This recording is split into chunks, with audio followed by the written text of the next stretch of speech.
बिस्मिल्लाहिर्रहमानिर्रहीम। स्टूडेंट्स, आज हम टॉपिक पढ़ रहे थे केमिकल स्पीशीज। उसमें हमने टॉपिक पढ़ा था आयन। आज हमने सेकंड उसका पार्ट पढ़ना है, मोलेकुलर आयन।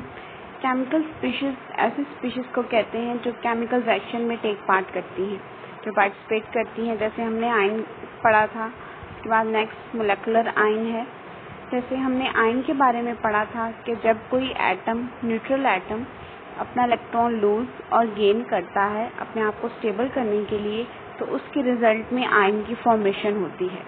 तो अब जैसे इस टॉपिक का नेम है मोलेकुलर आयन, तो इसका मतलब है कि जब कोई मॉलिक्यूल इलेक्ट्रॉन लूज और गेन करेगा तो उसके रिजल्ट में मोलेकुलर आयन बनेगा। जब कोई एटम इलेक्ट्रॉन लूज और गेन करेगा इलेक्ट्रॉन, तो उसके रिजल्ट में सिंपल आयन बनता है। लेकिन जब कोई मॉलिक्यूल इलेक्ट्रॉन लूज और गेन करता है तो उसके ऊपर पॉजिटिव और नेगेटिव चार्ज आता है और उसके रिजल्ट में मोलेकुलर आयन बनेगा। जैसे फॉर एग्जांपल आपके पास N2+ है। अब ये N2+ का मतलब है कि जो नाइट्रोजन मॉलिक्यूल है उसने अपना एक इलेक्ट्रॉन लूज किया है और उसके रिजल्ट में उस पर पॉजिटिव चार्ज आया है। आयन और मॉलिक्यूल में डिफरेंस है कि एटम के रिजल्ट में आयन बनता है और जब कोई मॉलिक्यूल लूज और गेन करता है इलेक्ट्रॉन तो उसके रिजल्ट में मोलेकुलर आयन बनेगा। इसके बाद हीलियम की एग्जांपल गिवन है, नाइट्रोजन है। अब एक नाइट्रोजन N2 के ऊपर नेगेटिव चार्ज है और एक के ऊपर पॉजिटिव चार्ज है। नेगेटिव का मतलब है कि इस मॉलिक्यूल ने इलेक्ट्रॉन गेन किया है। पॉजिटिव का मतलब है कि इस मॉलिक्यूल ने अपना इलेक्ट्रॉन लूज किया है और इसके रिजल्ट में इसने मोलेकुलर आयन बनाया है। उसके बाद इसकी भी सेम टाइप्स हैं दो। जैसे आपने आयन की केस में पढ़ा था कि आयन की दो टाइप्स थी, इस तरह मोलेकुलर आयन की भी दो टाइप्स हैं। एक कैटायनिक मोलेकुलर आयन है और सेकंड एनायनिक मोलेकुलर आयन। अब कैटायनिक मोलेकुलर आयन क्या होता है? ऐसा मॉलिक्यूल, ऐसा मोलेकुलर आयन जिसके ऊपर पॉजिटिव चार्ज होगा और वो इलेक्ट्रॉन लूज करेगा तो उसके रिजल्ट में कैटायनिक मोलेकुलर आयन बनता है। जैसे N2+ है, इसमें नाइट्रोजन मॉलिक्यूल ने अपने इलेक्ट्रॉन लूज किए हैं। उसके बाद हीलियम है और उसके बाद आपका CH4 मॉलिक्यूल है जो इलेक्ट्रॉन लूज करता है, उसमें पॉजिटिव चार्ज आता है और इसके रिजल्ट में जो आयन बनेगा वो आपका कैटायनिक मोलेकुलर आयन है। उसके बाद एनायनिक मोलेकुलर आयन है। एनायनिक मोलेकुलर आयन ऐसा आयन होगा जिसके ऊपर नेगेटिव चार्ज होगा और वो चार्ज इलेक्ट्रॉन गेन करने से आएगा कि जब कोई मॉलिक्यूल इलेक्ट्रॉन गेन करेगा तो उसके रिजल्ट में उस पर जो चार्ज आएगा उसको हम क्या कहेंगे? एनायनिक मोलेकुलर आयन, और ये चार्ज आपका नेगेटिव होगा। जैसे N2 नेगेटिव है, O2 नेगेटिव है, सल्फेट के ऊपर -2 चार्ज है, तो इसका मतलब कि इस मॉलिक्यूल ने अपना इलेक्ट्रॉन गेन किए हैं दो और इस पे जो चार्ज आया वो आपका -2 है। उसके बाद फॉस्फेट है, इसके ऊपर जो चार्ज नेगेटिव लिखा है यहाँ -3 होगा। फॉस्फेट के ऊपर जो चार्ज -3 होता है यहाँ पे जस्ट नेगेटिव है, ये राइटिंग मिस्टेक है थोड़ी, इसको आप करेक्शन कर लें। PO4 -3 होगा ये।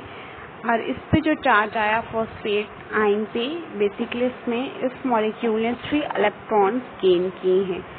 तो ये जो आपके मोलेकुलर आयन है इसको हम रेडिकल भी कह सकते हैं, क्योंकि रेडिकल्स की डेफिनेशन में आपने पढ़ा था कि एटम और group of atom that have some charge, कि ऐसा एटम या ग्रुप ऑफ एटम होता है जिसके ऊपर चार्ज हो। तो यहाँ पे भी आप देखेंगे कि ग्रुप ऑफ एटम ही है। Molecule basically combination of atom से ही बनता है। इसमें N2 है तो 2 एटम है नाइट्रोजन के, तो ये आपका रेडिकल भी हो सकता है। इसको हम मोलेकुलर आयन भी कह सकते हैं। ये आपके शॉर्ट क्वेश्चंस के लिहाज से भी आ सकते हैं और MCQs में भी वो आपसे पूछ सकते हैं। आपको एग्जांपल गिवन होगी, आपने उसमें से आइडेंटिफाई करना होगा कि क्या आयन है और कौन सा आपका मोलेकुलर आयन है, कौन सा कैटायनिक है, कौन सा एनायनिक है। इससे रिलेटेड भी आपका ऑब्जेक्टिव में क्वेश्चन आ सकता है और शॉर्ट क्वेश्चन में भी वो आपसे मोलेकुलर आयन के बारे में पूछ सकते हैं। नेक्स्ट जो आपका शॉर्ट क्वेश्चन इसमें आ सकता है कि अभी हम मोलेकुलर आयन की बात कर रहे थे कि उसकी फॉर्मेशन कैसे होती है, वो जनरेट कैसे होता है। कि जब भी हम इसमें हम मास स्पेक्ट्रोमेट्री एक टेक्निक है जो यूज़ करते हैं वहाँ फर्स्ट ईयर में इसकी एक्सप्लेनेशन पढ़ेंगे। उसमें हम क्या करते हैं, एक डिस्चार्ज ट्यूब लेते हैं। डिस्चार्ज ट्यूब हम ऐसे ट्यूब को कहते हैं जिसमें हम प्रेशर को खुद मेंटेन करते हैं at a very low pressure. तो उसमें प्रेशर हम बहुत लो रखते हैं, उसमें गैस को हम फिल करते हैं। जैसे हम अभी एग्जाम्पल पढ़ रहे थे, हीलियम गैस हो सकती है, उसमें मीथेन हो सकती है, हाइड्रोजन हो सकती है, कोई भी गैस है। उस गैस को हम उस ट्यूब में, जैसे आपकी ट्यूब लाइट होती है उस तरह की एक डिस्चार्ज ट्यूब होगी, उसके अंदर हम गैस को अगर फिल करेंगे और उसमें से हाई एनर्जी इलेक्ट्रॉन्स पास करवाएंगे। हाई एनर्जी इलेक्ट्रॉन आपकी एक्स-रेज भी हो सकती हैं, आपकी अल्फा रेज भी हो सकती हैं। उसको जब हम गैस के अंदर से पास करवाते हैं तो वो गैस आयोनाइज हो जाती है, उसके जो इलेक्ट्रॉन्स होते हैं वो नॉकआउट हो जाते हैं, निकल जाते हैं, और उसके रिजल्ट में वो जो गैस होती है वो आयंस में कन्वर्ट हो जाती है, आयोनाइज हो जाती है।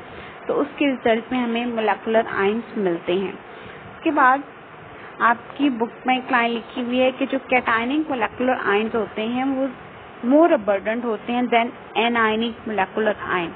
इसकी रीज़न क्या है, क्योंकि इलेक्ट्रॉन जो है किसी मॉलिक्यूल में ऐड करना मुश्किल होता है, उसको रिमूव करना आसान है, लेकिन ऐड करने से तो उसका जो स्टेबिलिटी है वो डिस्टर्ब हो जाती है, वो कम होती है एज कम्पेयर टू कैटायनिक। तो कैटायनिक की अबंडेंस ज़्यादा है, मतलब वो मोर अबंडेंट है, ज़्यादा है उनकी amount as compared to anionic molecular ion. उसके बाद जो आपका important long question mostly paper में आता है और इसको आपने अच्छे से तैयार करना है कि मॉलिक्यूल और मोलेकुलर आयन में डिफरेंस क्या है। सबसे पहले हम इनकी डेफिनेशन डिस्कस करेंगे। डेफिनेशन में आपका जो मॉलिक्यूल है बेसिकली ये किसी भी सब्सटेंस का स्मॉलेस्ट पार्टिकल है। सब्सटेंस के बारे में हमने पढ़ा था कि ये किसी भी मैटर की प्योर स्टेट होती है, प्योर स्टेट जिसमें आपका एलिमेंट और कंपाउंड आते हैं और ये मॉलिक्यूल की फॉर्म में भी एग्जिस्ट करता है। फॉर एग्जांपल हम एक जग में वाटर लेते हैं, उस वाटर में से अगर हम एक मॉलिक्यूल वाटर का निकालें तो वो क्या हो जाएगा, उस सब्सटेंस का एक स्मॉलेस्ट पार्टिकल हो जाएगा और उसमें उस सब्सटेंस की सारी प्रॉपर्टीज होंगी। अगर एक मॉलिक्यूल लेते हैं तो उसमें हाइड्रोजन ऑक्सीजन प्रेजेंट होंगी, उसमें सारी प्रॉपर्टीज हाइड्रोजन ऑक्सीजन की होंगी। अगर पूरा जग आप लेते हैं तो उसमें भी वाटर की वही प्रॉपर्टीज होंगी जो उस एक मॉलिक्यूल में होती हैं। तो ये किसी भी सब्सटेंस का स्मॉलेस्ट पार्टिकल है जो इंडिपेंडेंटली भी एग्जिस्ट कर सकता है। जैसे एक ड्रॉप है तो इंडिपेंडेंटली भी एग्जिस्ट कर सकता है, पूरा सब्सटेंस भी एग्जिस्ट कर सकता है और इसमें सारी सब्सटेंस की प्रॉपर्टीज प्रेजेंट होती हैं। और बेसिकली जो मॉलिक्यूल होता है वो एटम्स की कम्बिनेशन से बनता है। जैसे वाटर में हाइड्रोजन और ऑक्सीजन है, उसको कंबाइन किया तो उसके रिजल्ट में आपका वाटर बना है।